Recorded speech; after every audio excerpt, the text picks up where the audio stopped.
किसान भाइयों, आज की इस वीडियो में हम आपको कंप्लीट जानकारी देंगे कैसे आप अपना वर्मी कंपोस्ट का बिजनेस स्टार्ट कर सकते हैं, कैसे आप अपना बेड बनाएंगे। डिटेल में पॉइंट बाय पॉइंट आपको बताएंगे पूरी जानकारी, कैसे बेड तैयार करना है, कैसे ज़मीन का चयन करना है, दिशा क्या रखनी है। कंप्लीट जानकारी के लिए हमारे साथ हैं निर्मल जी, जो कि वर्मी की एक्सपर्ट हैं। तो आइए उन्हीं से जानते हैं इसके बारे में कंप्लीट डिटेल में। नमस्कार किसान साथियों। जैसे कि काफ़ी लोग हमारे को कॉल करके पूछते हैं, भाई हमें वर्मी कंपोस्ट का काम करना है, हम कैसे करें। और हम काफ़ी दूर से हैं, पूरे इंडिया से और इवन पूरे विश्व से हमारे पास कॉल जो आती हैं, उनके लिए हम ये जानकारी देने जा रहे हैं। किसान साथियों, जब भी आपने बेड का लेआउट बनाना है, ये इस तरीके से बनाना है भी कुछ बेड आपके इस साइड लग जाएं, आने वाले टाइम में कुछ बेड इस साइड लग जाएं।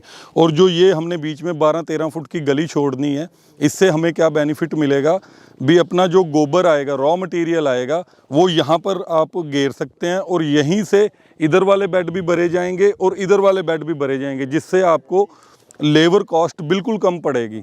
और ये एक इस सेगमेंट के अंदर हमने सबसे इम्पोर्टेंट चीज़ है, सबसे पहले हमें ये जानना भी जो ज़मीन का हमने चयन करना है और हमने ज़मीन जो तैयार करनी है प्रॉपर, वो कैसे करनी है।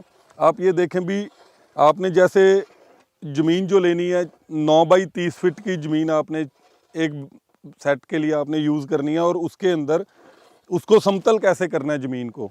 ये जैसे हमारे भाई कर रहे हैं, ये समतल बीच में से हमने थोड़ी ऊंची रखनी है और साइडों से हमने इसको मतलब एक शेप देनी है भी, 1-2 इंच की ढलान दे के भी जो अपना बेड के ऊपर हम पानी लगाएंगे वो पानी बाहर नाली में निकले। इसके साथ साथ हमें एक नाली छोड़नी है 2 फीट की, और प्रॉपरली हमें मतलब इसको शेप देनी है, जिससे हमें कोई भी किसी तरह की पानी निकलने निकासी में कोई प्रॉब्लम ना आए। तो किसान भाइयों, आप देख सकते हैं यहाँ पर ये 2 फीट की ये नाली छोड़ी गई है। जो ये बेड का साइज है, लंबाई इसकी 30 फीट है और चौड़ाई इसकी 9 फीट है जी। 9 फीट इसकी चौड़ाई है। इसको 2 पार्ट में हम बांटेंगे। सबसे पहले आप देख लीजिए, ज़मीन है जो आपकी वो ऊंची होनी चाहिए। जो हमने जगह सेलेक्ट करनी है अपने वर्मी कंपोस्टिंग बेड के लिए, वो उस जगह के आसपास में पानी का भराव ना हो, वो ज़मीन आपकी ऊंची होनी चाहिए। अगर पानी का भराव होगा, आपका जो केंचुआ है वो मर सकता है। जैसे कि आप ये चीज़ देखें, ये 9 फीट में हमने 4-4.5 फीट का बेड एक तरफ लेना है, ये सेंटर लेना है हमने अपना, और इसको 2 पार्ट में डिवाइड करना है एक सिंगल बेड को। और जिस पे हमने मतलब सबसे चीज़ ये ध्यान रखने वाली है भी, अपना लेवलिंग हो बेड की प्रॉपर। जब तक प्रॉपर लेवलिंग नहीं होगी, आपका पानी बेड में रुकेगा तो आपके केंचुए को दिक्कत आ सकती है। और जो बेड की हमने मतलब डायरेक्शन देखनी है, ये सबसे साइंटिफिक वे है। जो डायरेक्शन हमने चूज़ करनी है वो आपकी नॉर्थ साउथ की होनी चाहिए। हमारे जैसे इधर से ईस्ट से सूरज उगना चाहिए और वेस्ट में छिपना चाहिए। ये आपने अपने लैंड को उस तरह से डिज़ाइन करना है भी, नॉर्थ साउथ की डायरेक्शन हो आपकी भी, जिधर आपके पूर्वा पश्चिमा चले और आपके बेड को प्रॉपर ठंडा रखे। ये भी एक बेसिक है इसको जगह का, जब आप सिलेक्शन कर रहे हैं।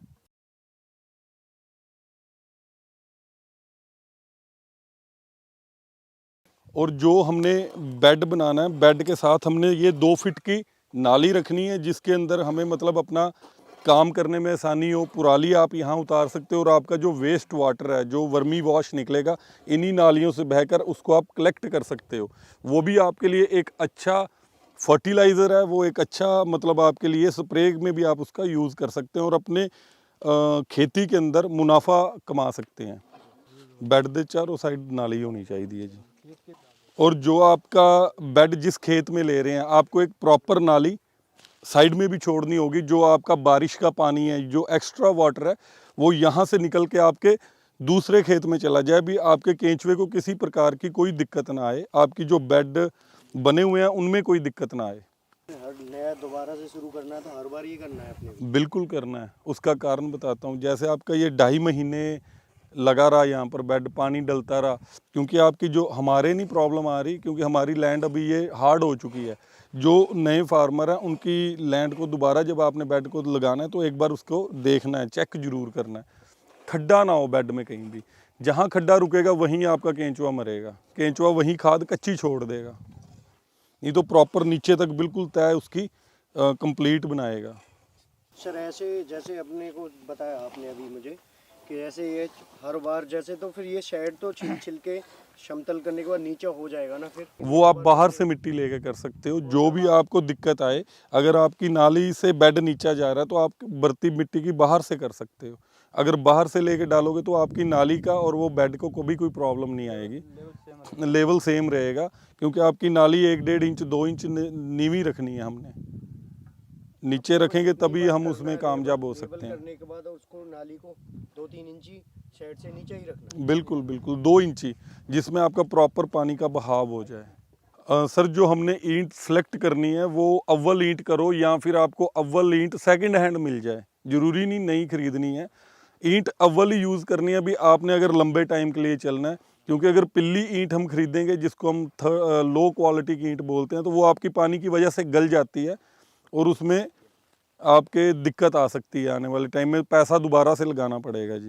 एक बेड में कितनी ईंट लगती है? सर एक 30x9 का जो बेड है हमारा, जिसको हम एक सेट बोलते हैं, उसके अंदर हमारी 140 ईंटें लगती हैं और वो हमारी 6 से 7 साल तक नहीं कहीं भी जाती। वो वन टाइम इन्वेस्टमेंट है आपकी। जो हमने मिट्टी को लेवलिंग के लिए लेना है ना, उसमें हमने ये चीज़ देखनी है। सर कैमरा थोड़ा आप नज़दीक से दिखाएं भी। हमने खड्डा नहीं मारना, प्रॉपरली हल्की हल्की हमने लेनी है, हल्के हाथों से, जिससे मतलब हमें एक लेवल मिले, ना कि खड्डे बना दें हम अपनी ज़मीन के अंदर। अगर खड्डे मारोगे तो आपकी ज़मीन में पानी वहाँ पर रुकना शुरू हो जाएगा जी।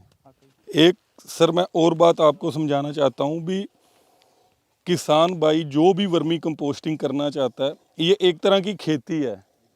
वॉर्म्स के साथ हम जो भी काम कर रहे हैं ये खेती है, और अगर हम अपने हाथों से करेंगे तभी हम प्रॉपरली इससे मुनाफा कमा सकते हैं, पूरा खुद अगर हम ध्यान रखेंगे इस चीज़ के ऊपर तो। और जो ये फट्टी आपने लेनी है, इसके आपको प्लस पॉइंट क्या रहेगा, फट्टी से आपका जो ये लेवल है, ये फट्टी आपका लेवल प्रॉपर करेगी।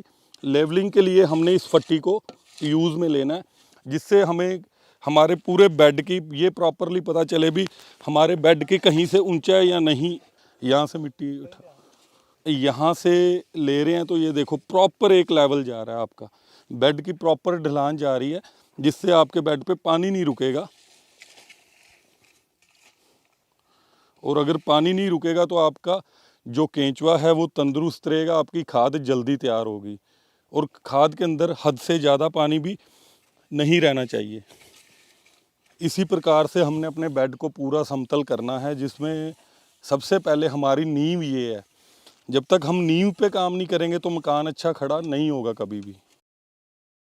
प्रॉपर हमने जब अपनी जगह तैयार कर ली, उसके बाद हमने प्लास्टिक शीट का यूज़ करना है। प्लास्टिक शीट को इस तरह से हमने बिछाना है। और जो इम्पॉर्टेंट बात है इन किसान साथियों को समझने के लिए, वो ये है कि जो प्लास्टिक शीट यूज़ करनी है, उसका जो नंबर है, लोग पूछते हैं भी ये कहाँ से मिलेगी, कैसे मिलेगी। ये 18x1 मतलब 18x1 की प्लास्टिक शीट आती है, लगभग 80-85 रुपये किलो मिल जाती है मार्केट से। और आप इसका यूज़ करें, और एक बार बाय करने के बाद 6 से 7 साल तक आपकी ये ख़राब नहीं होती। बिल्कुल लो इन्वेस्टमेंट के अंदर अगर आपने काम करना है, इससे आसान तरीका कोई नहीं है। और ये आपकी सिंगल बार इन्वेस्टमेंट है प्लास्टिक शीट की भी। और इसमें आपने प्रॉपरली इसको बिछाने के बाद जितने ये वल वगैरह ये सारे आपने निकाल लेने हैं भी, आपका पानी ना रुके किसी तरीके में भी।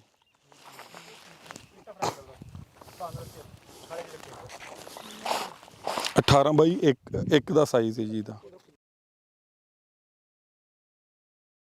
और एक इम्पॉर्टेंट बात जो आपने ध्यान में रखनी है, जब आपने ईंटें लगानी है अपने बेड के ऊपर, तो ईंटों के साथ में आपके, नहीं गलत लगा रहे हो आप, ईंटों के साथ में आपको आधा पौना इंच जगह प्लास्टिक की शीट की छोड़नी है, जिससे आपकी ईंट गोबर डलने के बाद ऐसे नीचे को नहीं खिसकेगी।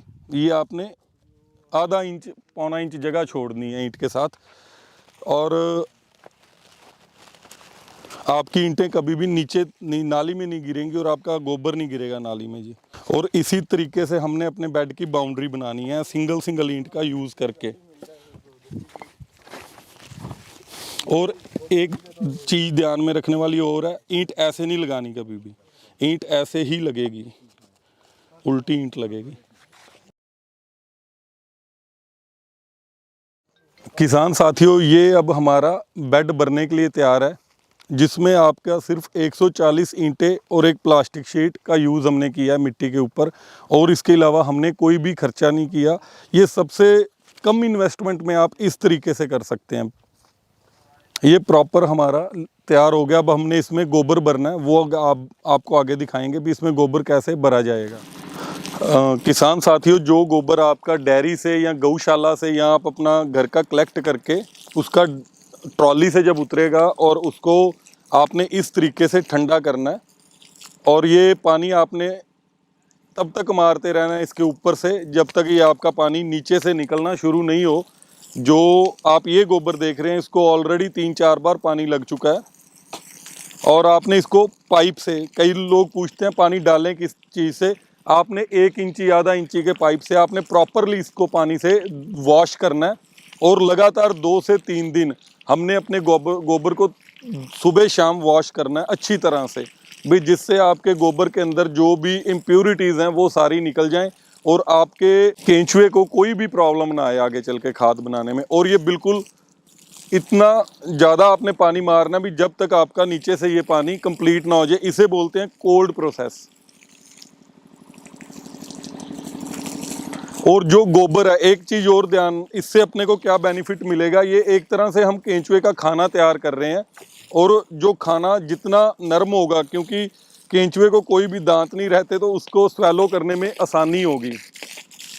ये आपने अच्छी तरह से पानी डालना है, जितना ज़्यादा से ज़्यादा डाल सकें। पानी आपने 3 दिन के अंदर सुबह शाम 6 बार वॉश करना है इसको, और अच्छे तरीके से वॉश करना है।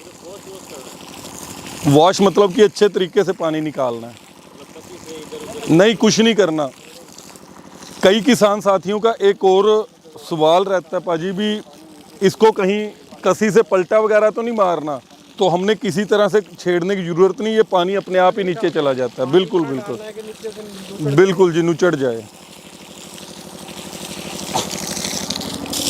जिवें हल्का जिहा हार्ड होया सी, पानी लगन नाल फिर नरम हो गया। वो टाइम पीरियड अपना गोबर जो है ज़्यादा से ज़्यादा 10 से 15 दिन 20 दिन पुराना होना चाहिए। 20 दिन से पुराना गोबर हमने यूज़ नहीं करना। काफ़ी लोग बताते हैं भी पुराना गोबर, जैसे इंसान बासा खाना नहीं खा सकता, वैसे ही जो केंचुआ है वो बासी गोबर दोगे, डिकम्पोज हुआ गोबर दोगे तो वो उसका खाना नहीं है, वो मतलब उसको बीमार करेगा। हाँ जी, गोबर ताज़ा होना चाहिए। हमने तब तक पानी डालना है, जैसे ये देखो पानी नीचे से निकलना शुरू हो चुका है, फिर आपने पानी बंद कर देना है। फिर शाम को आपने उसी तरीके से पानी दोबारा से डालना है। जब आपके गोबर में से पानी नीचे से निकलना शुरू हो जाए, आपने बंद कर देना है पानी को। ये एक तरीका है पानी लगाने का जी। अब किसान साथियों, ये एक चीज़ समझने वाली है भी, जो हम गोबर बेडों में डाल रहे हैं, जैसे हम अपने बेड में गोबर डाल रहे हैं, उसको पटकी नहीं मारनी, आराम से रखना है बिल्कुल।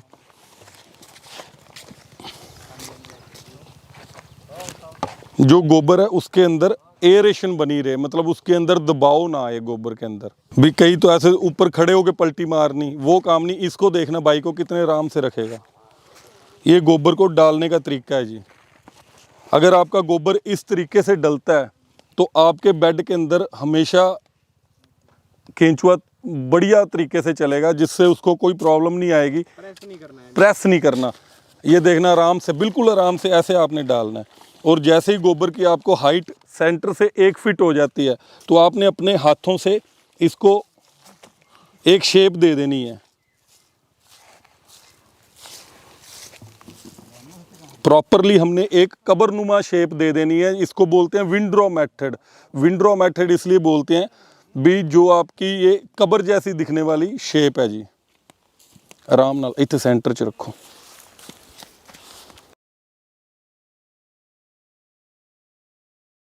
आपने इसको इस तरह शेप देते हुए अपने बेड को चले जाना है, और ये कंप्लीट बेड इसी तरीके से हो जाएगा।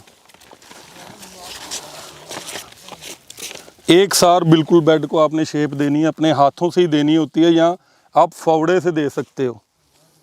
क्यों, आपको हाथ लगाने में भी दिक्कत नहीं आएगी। इसमें कोई स्मेल नहीं आ रही गोबर में, ये बिल्कुल खाना बन चुका है केंचुए का। आपने इसी शेप से अपना पूरा बेड कंप्लीट करना है। अब आपने अपने बेड की हाइट चेक करनी है। भी आपको कैसे पता चले भी ये सेंटर से 1 फीट हो चुका है। आप एक लोहे की रॉड लें, उसको आप इसके सेंटर में ज़मीन लेवल तक जाने दीजिए। उसके बाद जैसे ही यहाँ पर पहुँच गया, इसको आप अपना फीते से या इंची टेप से माप सकते हो भी हमारा 1 फीट हो गया है। गर्मियों में 1 फीट से ऊपर नहीं करना, सर्दियों में आप 1 से सवा फीट कर सकते हैं। बेड भरने के बाद हमने इसकी जो ऊंचाई है वो 1 फीट देने के बाद इसको ये हमने कबरनुमा शेप दे दी, और कबरनुमा शेप से देने के बाद हमने अच्छी तरह से इसके ऊपर पानी लगाना भी, कोई कमी पेशी अगर अभी भी गोबर के अंदर है, कच्चे गोबर में, वो निकल जाए, और जिससे हमारा केंचुए का जो खाना है वो बिल्कुल मुलायम तैयार हो। जैसे ये देखो, ये बिल्कुल अब मुलायम हो गया। तो ये मुलायमपन हमने अपने बेड के अंदर लेके आना है, जिससे हमारी जो खाद है वो अच्छे तरीके से केंचुआ खा के तैयार कर सके। इस प्रक्रिया के बाद हम अपने बेड के ऊपर अब केंचुआ ट्रांसफ़र करेंगे। वो आपको बताते हैं वो कैसे ट्रांसफ़र होगा। जो केंचुआ जब हमारे बेड पे डलेगा तो वो डलते इस गोबर को एक्सेप्ट कर ले और इसके अंदर चला जाए। कई बार होता है गोबर अगर गर्म रह जाएगा तो केंचुआ नीचे नहीं जाएगा। अच्छी तरह से अब इसको हमने ठंडा कर लिया। अब केंचुआ जब जाएगा वो जाते सार इसमें मिल जाएगा 10 सेकंड के अंदर। हाँ जी, 10 सेकंड के अंदर। अगर आपके बेड में केंचुआ नहीं जा रहा, समझ लो आपके बेड के अंदर कमी है, अभी भी गर्म है आपका बेड, तो इसको प्रॉपर पानी दो, तो फिर आपको कोई भी प्रॉब्लम नहीं आएगी। अब जो उस बेड पर हमने केंचुआ डालना है, अपने वॉर्म्स डालने हैं, वो हमने जो लेने हैं वो आपको दिखाते हैं कैसे कलेक्ट होकर आपने नए बेड पे डालने हैं जी। किसान साथियों, जो आपका पुराना बेड होगा उससे आपने नए बेड पर जब केंचुआ ट्रांसफ़र करना है, जैसे आपके बेड की 30 फीट लंबी हाइट है, तो आप लोग उसका 2 हिस्से कर सकते हैं, या अगर केंचुए की क्वांटिटी ज़्यादा है तो आप इसके 3 हिस्से भी कर सकते हैं। तो हमने ऐसे अपना केंचुआ नए बेड पे लेके जाना है। ये सारा केंचुआ है जी, ये हमारा केंचुआ नए बेड पे ट्रांसफ़र के लिए तैयार है बिल्कुल। तो आपने अपने वहाँ से केंचुए को ऐसे पलटी देनी है और अपने नए बेड के लिए तैयार करना है। हेलो सर, मेरा सवाल ये है कि ये तो आपके फार्म में है, अगर हाँ जी। कहीं दूसरे जगह से हम लेके आ रहे हैं, किलो का क्या हिसाब रहता है? जैसे कहते हैं कि 300 रुपये किलो इसका मार्केट का रेट है। बिल्कुल, तो बिल्कुल। आप कैसे हम एक जगह से लेकर दूसरी जगह लेके आते हैं, और केंचुआ लेते समय किस चीज़ का ध्यान रखें, और ये वैरायटी कौन सी है? सबसे पहले सर ये वैरायटी है असीनिया फटीडा, जो कि ऑस्ट्रेलियन ब्रीड है। और केंचुआ जब भी आप कहीं से भी ख़रीदें तो आपने ये चीज़ देखनी होती है, अभी 1 केजी के अंदर आपका 1000 से ज़्यादा केंचुआ होना चाहिए। 1100-1200 के करीब आपके 1 केजी में आते हैं। जैसे कि आपको यहाँ पर एक चीज़ दिख रही होगी, ये कितनी ज़्यादा क्वांटिटी में हमारा केंचुआ हमारे बेडों के लिए तैयार रहता है जी। ओके, ये गिनना पड़ता है। हमारा इसका एक प्रोसेस है, हमने 1 फीट एरिया के अंदर हमने काउंट किया हुआ है, और हम जब भी किसी भी अपने मतलब किसान साथी को केंचुआ देते हैं तो हमने उतना केंचुआ हमने काउंट किया हुआ है, भी इतने एरिया में इतना केंचुआ आपको मिलेगा। तो वो 1 केजी के अंदर अप्रॉक्सीमेटली 1000 से 1200 बड़ा, छोटा और अंडा तीनों तरह का केंचुआ आपको मिलेगा। और उसके साथ आपके खाद भी रहेगा, भी जैसे 2.5 से 3 किलो खाद में आपको 1 केजी केंचुआ मिलेगा जी। ओके, ऐसा नहीं हो सकता भी केंचुआ अलग से मिले। नहीं, वो ऐसे अगर अकेले को छोड़ोगे तो ये मर जाएगा, ये इसका खाना है, साथ में जाएगा ही जाएगा जी। ओके, सर जैसे हमारे पास असम, कर्नाटक, हिमाचल, या फिर आप कह सकते हो तेलंगाना, उड़ीसा हमारा केंचुआ हम भेजते हैं, तो वहाँ पर हम इसकी एक प्रॉपर पैकिंग करके भेजते हैं। भी रास्ते में ये 3-4 दिन 5 दिन ट्रांसपोर्ट पे लगें तो इसकी ख़त्म ना हो, मरे ना ये, तो उसके लिए हम इसमें कुछ कच्चा खाद भी छोड़ते हैं, जिससे भी हमारा केंचुए को खाना मिलता रहे प्रॉपर टाइम टू टाइम जी। और जो सर सीलबंद बॉक्स होता है उसमें जिंदा रह सकता है? नहीं नहीं, इसकी जो प्रॉपर हम पैकिंग करते हैं वो कर्टन और अखबार वगैरह से करते हैं, भी जिससे आपके केंचुए को हल्की फुल्की हवा भी मिलती रहे और इसका वो अपना पूरा ये काम ट्रांसपोर्ट करता से रहे। जा सकता है, बाई कोरियर नहीं है जा सकता? नहीं, ये बाय कोरियर नहीं, ट्रांसपोर्ट से जाएगा। और मिनिमम अगर आपने दूर ट्रांसपोर्ट में मंगवाना है तो मिनिमम 1 क्विंटल केंचुआ हम ट्रांसफ़र करते हैं, इससे कम 5 किलो 4 किलो केंचुआ नहीं जाता जी। सर एक ही सीन ये है कि सर जैसे यहाँ पे आप पानी डालते हो इसको, अब ये 4-5 दिन वहाँ ट्रांसपोर्ट में रहेगा तो पानी का सीन कैसे रहेगा? पानी तो डल नहीं पाएगा ना शेड पे। क्योंकि इसके अंदर ही गोबर का इतना मॉइस्चर हम मेंटेन करके देंगे भी, जिससे इसको पानी खाना सब कुछ मिलता रहे रास्ते के अंदर। इस तरीके से हम अपने बेड पे केंचुआ ट्रांसफ़र करते हैं जी, और इसको फिर हमने हल्के हाथों से सेंटर में फैला देना है, फिर ये पूरे बेड में अपने आप चला जाएगा जी,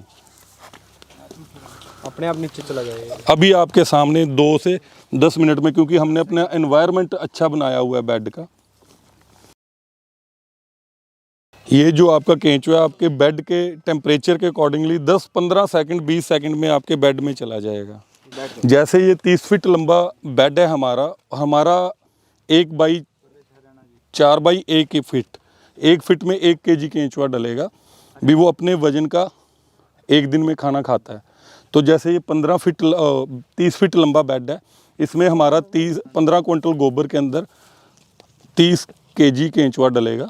वो आपको 2 महीने में आपकी खाद बना के बिल्कुल तैयार आपको देगा जी। सर ये कितना मल्टीप्लाई हो जाता है 2 महीने? ये 2 महीने में अपना 2 गुना हो जाता है जी, बिल्कुल जी। यहाँ से आप अकेली खाद नहीं, आप अपना जो केंचुए है वो भी आपका डबल हो जाता है हर 2 से सवा 2 महीने 2.5 महीने के अंदर अंदर भी आपके इसी बेड से आपके 2 बेड नए लग जाएंगे। ये में कितना केंचुआ लगता है सर? 60 kg। हाँ जी, हाँ जी। यानी कि एक साइड 30 kg, दूसरी 60 kg जी। किसान भाइयों, सबसे बड़ी चीज़ जो नए साथी वर्मी कंपोस्ट का निर्माण करना चाहते हैं, अपनी खाद तैयार करना चाहते हैं या बिजनेस के पर्पज से करना चाहते हैं, वो अपने काम को छोटे से शुरू करें, क्योंकि आपका खुद का केंचुआ ही आप पैदा कर सकते हैं। इसमें आप इनकी ब्रीडिंग करवा सकते हैं और आप अच्छे से अपनी खाद के साथ साथ अपना केंचुआ भी प्राप्त कर सकते हैं। किसान साथियों, अब इसके बाद जो हमारा अगला स्टेप है वो है पुराली डालने का, जो हमें अपने खेत से ही मिल जाती है, और वो भी एक हमारे पर्यावरण को बचाने के लिए हम जो पराली को जला रहे हैं उससे ही हम इसमें यूज़ लेके अपना पैसा बचा सकते हैं। शेड का काम आप पुराली से ले सकते हो, और इस तरीके से आपने पुराली डालनी है। गर्मी के अंदर आपने ध्यान देना, पुराली पतली डालनी है, सर्दियों में पुराली थोड़ी मोटी रखनी है हमने, और कहीं से भी आपकी खाद कवर होने के बिना ना रहे। हर जगह से आपने इसको प्रॉपरली कवर करना है, और पूरे बेड को आपने इसी तरीके से ढकते हुए चलना है, और उसके ऊपर फिर से हमने पानी का छिड़काव कर देना है कि आपका जो बेड है वो फिर उसके साथ जो पुराली है वो हल्के से चिपक जाए। और गर्मी के अंदर हमने इसी पुराली से कूलर का काम लेना है, और सर्दियों में रजाई का काम लेना है जी। ये समझने वाली बात है, इसलिए हम इस मेथड को सबसे सस्ता लो इन्वेस्टमेंट मेथड बोलते हैं। तो सर आपने बड़ा शेड क्यों नहीं डाला है? जैसे सरकार बोलती है कि आपको हम सब्सिडी देंगे इसके ऊपर 2-3 लाख रुपए की, और आप बड़ा शेड डालें और नीचे पक्का करें, उसमें फिर होदियाँ बनाएं, वो क्यों नहीं किया सर आपने? सर सबसे बड़ी चीज़ है भी, हमने वो इसलिए नहीं किया, इसके अंदर एक तो इन्वेस्टमेंट काफ़ी ज़्यादा लग जाती है, और ये इन्वेस्टमेंट किसान के पास है नहीं, उसको बैंक से लोन लेना पड़ेगा, वो तभी कर पाएगा। और ये काम जब आप स्टार्टअप करते हो, ये पहले दिन से किसान मार्केटिंग में अगर असफल रहे तो वो किस्त कहाँ से लौटा पाएगा। बट हम इसके अंदर ये चीज़ इसलिए करते हैं भी किसानों को सस्ते में फ्री जैसा ये सिस्टम तैयार करके और अपनी आमदनी का साधन बना सकें। और इससे जो ये पुराली है हम डाल रहे हैं, ये शेड ही है हमारा, फ्री ऑफ कॉस्ट वाला शेड है, और ये कूलर्ड शेड है, मतलब गर्मियों में हम इससे अपने बेड को ठंडी हवा देंगे और सर्दियों में रजाई का काम लेंगे। बारिश हो जाए ज़्यादा तो ये भी एक किसान साथियों का क्वेश्चन है, अगर बारिश ज़्यादा हो जाए तो हमने बारिश के दिनों में क्या ध्यान रखना है भी, हमने इसके ऊपर डेली जो पानी दे रहे हैं पहले 30 दिन, हमने वो पानी नहीं देना, हमने इसका मॉइस्चर चेक करना है डेली रोज़ाना। हमें सुबह नहीं ये काम करना, शाम को हमने अपने बेड को ये चेक करना है अपना ऐसे हाथ डाल के भी बेड ठंडा है या गर्म। ये टेम्परेचर हमने अपनी इस त्वचा से चेक करना है भी गोबर ठंडा है या गर्म है। अगर गर्म है तो आपने शाम को 4 बजे के बाद 6 बजे पानी देना है, 4 बजे पानी नहीं देना, तो 6 बजे आपने फिर से पानी देना है। अगर बरसातें हैं तो आपने पानी नहीं देना, क्योंकि उस ऑलरेडी आपके बेडों को बरसात से पानी मिल रहा है। और ज़्यादा बारिश हो जाए तो कोई दिक्कत नहीं, कोई प्रॉब्लम नहीं। बनाए बेड जहाँ पर आपका पानी खड़ा ना हो। खड़ा ना हो जी। हमने अपनी जगह की सिलेक्शन वहाँ करनी है जहाँ पर हमारे खेत में पानी का बहाव ना होता हो, और हमारे खेत में अगर बारिश भी हो जाए तो हमने अपने निकलने के लिए जो ये नालियाँ छोड़ी हैं, इनसे हमारा सारा पानी दूसरे खेत में या किसी खड्डे में निकल जाए। सेकंड प्रोडक्ट जो हम वर्मी कंपोस्ट से ले सकते हैं, वो जो हम पानी का छिड़काव करते हैं 10 से 12 दिन बाद वो हमें वर्मी वॉश के रूप में मिलना शुरू हो जाता है। उसे भी कलेक्ट करके आप अपने खेतों में यूज़ कर सकते हैं और उसे सेल भी कर सकते हैं। ये दोनों प्रोडक्ट आपको एक ही काम से मिलेंगे, एक वर्मी खाद और सेकंड वर्मी वॉश। आप वर्मी वॉश इकट्ठा करते हो सर? हम अपने खेतों के लिए करते हैं, बेचते नहीं हैं। जैसे आपका ईंटें लगी हुई हैं, आप कलेक्ट करो उसको, वो भी प्रोडक्ट है। तो सर आपका वर्मी वॉश कहाँ इकट्ठा होता है? हमारा वो खड्डा लगा हुआ है जी। बहुत से किसान साथी हमें ये सवाल पूछते हैं, हम इसकी मार्केट कहाँ पर करें, ये कहाँ बिकती है? इंडिया में तो आप बेच ही सकते हैं मेरे किसान साथियों, इसको आप अपना एक्सपोर्ट का लाइसेंस बनवा के पूरी दुनिया के अंदर सेल कर सकते हैं, क्योंकि एक हिंदुस्तान ही ऐसा देश है जहाँ पर गोबर की मात्रा सबसे ज़्यादा रहती है, देसी गाय का गोबर और भैंस के गोबर की, जिसके अंदर सबसे ज़्यादा गुणवत्ता होती है। और इसे आप दुबई, फॉरेन कंट्रीज़ के अंदर भी एक्सपोर्ट कर सकते हैं, उसके लिए कोई ज़्यादा खर्चा नहीं है। तो किसान भाइयों, जब आप इसके ऊपर पराली डाल दें तो इस तरीके से आपको इसके ऊपर पानी डालना है, पानी की बौछार करनी है। और इसका ये फ़ायदा रहेगा आपको कि जो आपने पराली डाली है वो अच्छे से चिपक जाएगी और नीचे अंधेरा बनेगा, और जिससे कि आपके वर्म्स हैं वो अच्छे से काम करेंगे। किसान भाइयों, जब आपका बेड तैयार हो जाए और आपको जो ये पानी लगाना है, ये 30 दिन तक लगातार आपको सुबह पानी लगाना है। जब मौसम ठंडा होता है सुबह सुबह, तो आपको इस तरीके से पानी लगाते रहना है। किसान साथियों, जैसे हमने इस पे पानी जब लगाना है तो पानी का हमने ये देखना है भी साइडों से हमारा हल्का निकलना शुरू हो जाए, भी आपके पूरे बेड को प्रॉपरली पानी लग चुका है। और जब ये प्रक्रिया आप लगातार 30 दिन तक करेंगे, उसके बाद आपने 10 दिन पानी नहीं लगाना, पानी बंद कर देना है। उसके बाद जब आप देखेंगे अपने बेड को, वो भी मैं आपको दिखाता हूँ किस तरह से खाद तैयार होगी। ये हमारा 40 दिन पुराना बेड है, और इस 40 दिन पुराने बेड पे जब आप पुराली उतारेंगे, सारी उतार, तो आप पाएंगे भी आपकी पत्ती जैसी बुरबुरी खाद, चाय पत्ती जैसी बुरबुरी खाद बनकर बिल्कुल तैयार हो चुकी होगी। और इसको हमने कलेक्ट कैसे करना है उसका भी आपको तरीका हम बताते हैं। 40 दिन जब आपके कंप्लीट हो जाएं, 40 दिन बाद अपने पूरे बेड से आपने पुराली ये अपना इम्प्लीमेंट से हमने इसको कंप्लीट उतार लेना है। और उसके बाद आपने ये चीज़ देखना भी हमारा जो केंचुआ है वो खाद के ऊपर पड़ा हुआ है, तो हमने खाद को हल्के से कुरेदे से कुरेदना है। जैसे ये हम कुरेद के आपको दिखा रहे हैं, तो इसमें देखो आपका केंचुआ ऊपर आएगा। और काफ़ी लोग पूछते हैं भी ये केंचुए को खाद से अलग कैसे किया जाए। जब आप अपनी खाद को कुरेदे से कुरेदेंगे, उसके बाद ऑटोमेटिकली आधे घंटे तक आपने छोड़ना है, तो केंचुआ आपके नीचे वाली खाद में चला जाएगा, ऊपर सिर्फ आपकी भुरभुरी खाद तैयार होगी। उसको आपने एकत्रित कर लेना है और अपनी मशीन में शनाई के लिए डाल देना है। और दोबारा से आपने खाद कलेक्ट करने के बाद प्रॉपरली पुराली दोबारा उसी तरीके से अपने बेड को ढकने के बाद फिर हल्के हाथों से पानी दे देना है, ज़्यादा पानी नहीं देना। और फिर तीसरे चौथे दिन आपने पुराली उतार के अपनी खाद कलेक्ट करनी है। वही सेम फिर प्रक्रिया 5 से 7 बार होगी, आपकी लेयर पर लेयर खाद तैयार होती जाएगी और आपने उसको कलेक्ट करते जाना है। यानी कि उसको उड़ेते रहें और अपनी खाद कलेक्ट करते हैं। बिल्कुल जी, बिल्कुल। तो कितनी बार उतरते हैं खाद? ये आपकी 5-6 बार। सर मशीन से इसलिए हम इसको शनाई में डालते हैं भी जैसे कोई ना कोई जब आपके खाद आती है डेयरी फार्म से या गौशाला से, तो जेसीपी के बुराव के टाइम में कुछ मिट्टी के कण इसमें आ जाते हैं।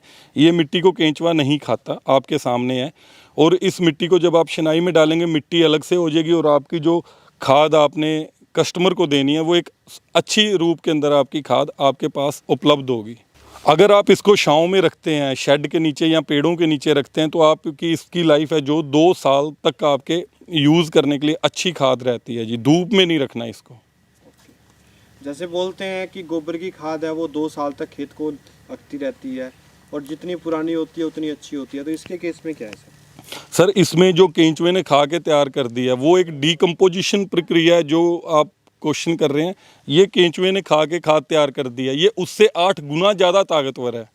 तो हम उसका कंपैरिजन इससे नहीं कर सकते, क्योंकि ये खाद एक केंचुए वर्मी के प्रोसेस से होकर निकली हुई खाद है ये। जैसे काफ़ी किसान लोग हमसे ये चीज़ के बारे में पूछते हैं भी जो डीएपी यूरिया हम डाल रहे हैं और वर्मी कंपोस्ट को डालने के बाद क्या वो नहीं डालनी पड़ेगी। सबसे पहले ये समझने की ज़रूरत है, अभी वर्मी खाद ये आपकी ज़मीन मिट्टी का खाना है। वो केमिकल्स हैं जो आपकी मिट्टी के अंदर कीटाणु होते हैं, बैक्टीरियाज होते हैं, उनके लिए आपने ऑर्गेनिक कार्बन उनको देनी है जिससे वो ताकतवर होंगे और आपकी ज़मीन की इम्यूनिटी को बढ़ाएंगे।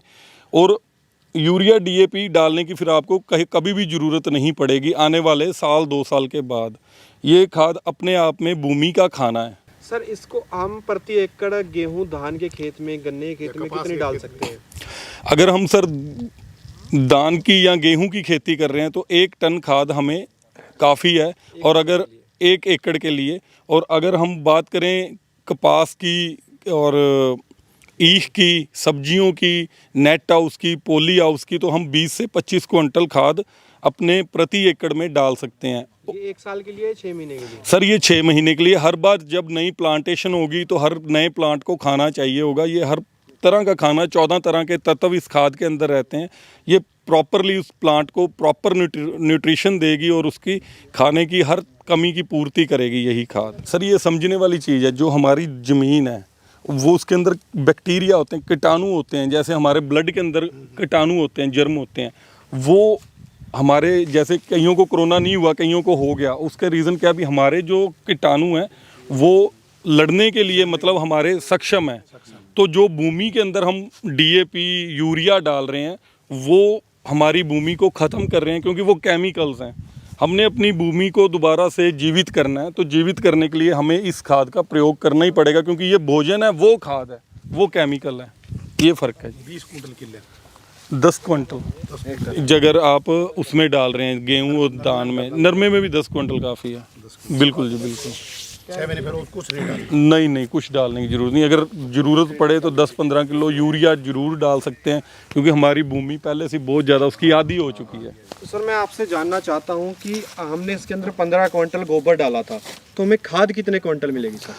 हमें 15 क्विंटल गोबर से लगभग 40% मतलब 6 क्विंटल खाद हमारे को तैयार मिलेगी, जो हम अपने यूज़ में ले सकते हैं।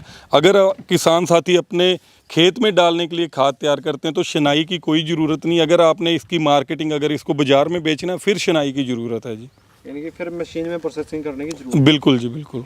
तो सर मैं जानना चाहता हूँ कि हमें 40% मिली, यानी कि 6 क्विंटल मिली, तो बाकी खाद कहाँ गई है?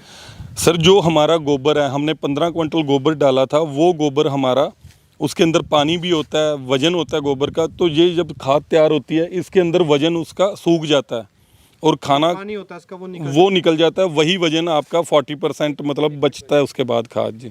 सर जैसे आपका क्वेश्चन था, अभी 15 क्विंटल गोबर डाला तो हमें 40% खाद मिल रही है, लगभग 6 क्विंटल। बाकी कहाँ गया?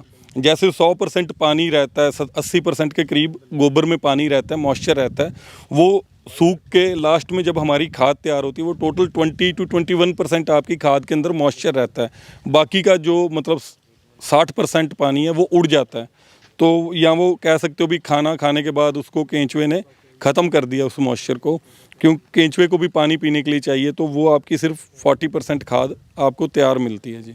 जो आपकी 40% खाद रेडी मिलेगी, जो आपने 15 क्विंटल में से 6 क्विंटल खाद मिलेगी, आपका वेस्टेज 0 है। इसके अंदर कोई भी आपका वेस्ट नहीं होगा। सर का नंबर, एड्रेस मैं यहाँ पे स्क्रीन पे दे रहा हूँ। किसी कोई और जानकारी चाहिए होगी तो यहाँ से देख सकते हैं, जो हमारी मेन वीडियो है उस पर भी जाके आप और जानकारी ले सकते हैं। तो उम्मीद है किसान भाइयों आपको एक शानदार जानकारी देखने को मिली। तो इस वीडियो को लाइक करें, शेयर करें, चैनल से जुड़ने के चैनल को सब्सक्राइब करना ना भूलें। जल्दी मिलता है एक नई वीडियो में। धन्यवाद, जय हिंद।